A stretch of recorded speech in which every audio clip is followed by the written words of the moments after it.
Hello guys, in this video I'm going to show you how can you manage your security options in the AnyDesk application. The first thing you need to do is enter the app.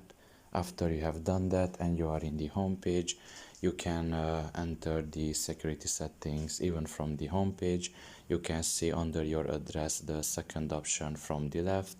Another way of finding it is looking in the top of your left corner, and there you will find three lines. Press on it, and here you should select the fourth option, which is settings, and here you can see the second option, which is security. Just press on it, and here you can basically manage every security settings.